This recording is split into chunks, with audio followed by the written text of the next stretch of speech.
जय श्री विठ्ठल, जय नारायण. मित्रांनो, आज मी तुम्हाला एका अशा एकादशीबद्दल सांगणार आहे जिचं नाव उच्चारताच भूत पिशाच्च नकारात्मक शक्तीसुद्धा थरथर कापतात. जिचं व्रत केल्याने अनेक जन्मांची पापं जळून भस्मसात होतात आणि जी एकादशी स्वतः भगवान विष्णूंनी देवलोकात घोषित केली, ही एकादशी म्हणजेच जया एकादशी. हा व्हिडिओ शेवटपर्यंत नक्की पहा, कारण शेवटी मी तुम्हाला सांगणार आहे जया एकादशीचं अचूक व्रत. कोणती एक चूक केल्याने पुण्य नष्ट होतं आणि असा दुर्मिळ उपाय जो फार कमी लोकांना माहीत आहे. जया एकादशी म्हणजे नेमकं काय? शास्त्रांनुसार माघ महिन्याच्या शुक्ल पक्षातील एकादशी म्हणजे जया एकादशी. जया या शब्दाचा अर्थ काय? विजय मिळवून देणारी, भयावर मात करणारी, पापांवर जय मिळवणारी. पद्मपुराण, भविष्योत्तर पुराण आणि विष्णू धर्मोत्तर ग्रंथांमध्ये जया एकादशीचं अतिशय सविस्तर वर्णन आहे. भगवान श्रीकृष्ण स्वतः म्हणतात, जया एकादशी व्रत हे सर्व एकादशींमध्ये श्रेष्ठ आहे. या एकादशीचं अद्भुत महत्त्व. मित्रांनो, आजकाल अनेक जण म्हणतात, मी खूप पूजा करतो पण जीवनातील अडचणी जात नाहीत, वाईट स्वप्न पडतात, मन अस्वस्थ राहतं, घरात नकारात्मक ऊर्जा आहे. याचं उत्तर म्हणजे जया एकादशी. या व्रतामुळे अकाली मृत्यूचं भय दूर होतं, वाईट स्वप्न बंद होतात, भूतबाधा ग्रहदोष शांत होतात, मृत्यूनंतर वैकुंठ प्राप्ती होते. स्वर्गातील अद्भुत कथा. एकदा स्वर्गलोकात इंद्रसभा सजलेली होती. गंधर्व अप्सरा नृत्य करत होत्या. त्याच सभेमध्ये दोन गंधर्व होते, माल्यवान आणि पुष्पदंत. ते दोघे अत्यंत सुंदर गाणं गात होते, पण त्या क्षणी त्यांचं लक्ष विचलित झालं. गाण्यात श्रद्धा राहिली नाही. इंद्रदेव क्रोधित झाले, तुम्ही देवलोकाचा अपमान केलात. जा, तुम्ही दोघे पिशाच्च योनीत जन्म घ्या. क्षणातच ते दोघे हिमालयातील गुहेत पिशाच्च झाले. पिशाच्च योनीतील वेदना. मित्रांनो, पिशाच्च जीवन म्हणजे काय? सतत थंडी, भूक, तहान, भय, पश्चाताप, कोणतीही शांती नाही. ते दोघे रडत म्हणाले, आपण देवाची चूक केली, आता उद्धार कसा होईल?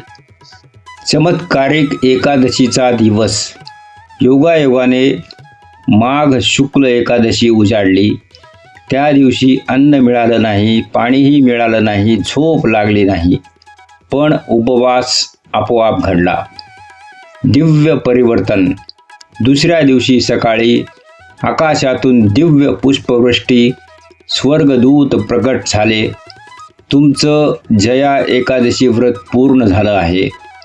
तुमची पिशाच्च योनी संपली. क्षणात ते पुन्हा गंधर्व झाले, देवलोकात परत गेले. त्यांनी भगवान विष्णूंच्या चरणी नमन केलं. भगवान विष्णूंचा संदेश. श्री विष्णू म्हणाले, हे व्रत नकळत जरी घडलं तरी मोक्ष देणारं आहे. जो श्रद्धेने जया एकादशी करतो तो कधीही अधोगतीला जात नाही. मित्रांनो, या पुढील भागात आपण पाहणार आहोत व्रतविधी.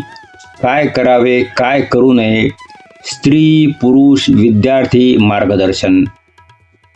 जया एकादशी व्रत का मोक्षदायक मानलं जातो? सर्व एकादशी पुण्यदायी असतात, पण जया एकादशी खास आहे कारण नकळत झालेले उपवासही फलदायी ठरतात. भूत पिशाच नकारात्मक शक्ती दूर होतात, मृत्यूनंतर अधोगती थांबते, वैकुंठ प्राप्तीचा मार्ग खुला होतो. पद्मपुराण सांगतं, जया एकादशीचं व्रत हे सहस्त्र अश्वमेध यज्ञा इतकं पुण्य देणारं आहे. व्रत करण्याआधीची तयारी. 1 दिवस आधी दशमी तिथी संध्याकाळी मन शांत करा. घरात शक्य असेल तर गंगाजल, तुळशी जल शिंपडा. मांसाहार, मद्य, तंबाखू पूर्ण बंद. खोटं बोलणं, वाद टाळा. एक महत्त्वाचा नियम, दशमीच्या रात्री जास्त खाऊ नका. याला उच्छिष्ट दोष लागतो. जया एकादशी दिवशी सकाळी काय करावे? ब्रह्म मुहूर्तात उठा.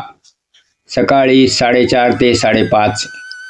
स्नान, शक्य असेल तर कोमट पाण्यात, तुळशी पान किंवा थोडं गंगाजल. संकल्प, हात जोडून म्हणा, मम सर्व पापक्षयार्थम भयदोष निवारणार्थम श्री विष्णू प्रीत्यर्थम जया एकादशीम व्रतम करिष्ये. पूजाविधी. आवश्यक साहित्य, भगवान विष्णू किंवा विठ्ठल मूर्ती किंवा फोटो, तुळशी पत्र, पिवळी फुले, धूप, दीप, फळे, केळी किंवा सफरचंद. पूजा कशी करावी? विष्णूंच्या चरणी तुळशी अर्पण. दीप प्रज्वलित करा. ओम नमो नारायणाय 108 वेळा जप. जया एकादशी कथा वाचा किंवा ऐका. घरात एकादशी कथा ऐकू द्या, खूप पुण्य मिळतं. जया एकादशीचा शक्तिशाली मंत्र. हा मंत्र भय, वाईट स्वप्न, नकारात्मक ऊर्जा नष्ट करतो. ओम नमो भगवते वासुदेवाय किमान 108 वेळा, शक्य असल्यास 1008 वेळा. उपवास कसा करावा? पूर्ण उपवास, निर्जळ, फक्त आरोग्य चांगलं असेल तरच. फार पुण्यदायी. फलाहार, फळं, दूध, ताक, साबुदाणा, शेंगदाणे, तांदूळ, गहू, डाळी नाही. नोकरी किंवा विद्यार्थ्यांसाठी दूध आणि फळं चालतील. उपवास मनाने महत्त्वाचा. महिलांसाठी विशेष मार्गदर्शन. विवाहित स्त्रियांनी पतीच्या दीर्घायुष्यासाठी संकल्प. घरात शांतता, समृद्धी वाढते. अविवाहित मुलींनी योग्य जीवनसाथी.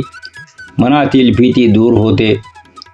मासिक पाळीत असाल तर उपवास नको, फक्त मंत्र जप, कथा श्रवण करा. हेही पुण्यदायक. विद्यार्थ्यांसाठी लाभ. जया एकादशी एकाग्रता वाढवते, नकारात्मक विचार दूर करते, परीक्षेतील भीती कमी करते.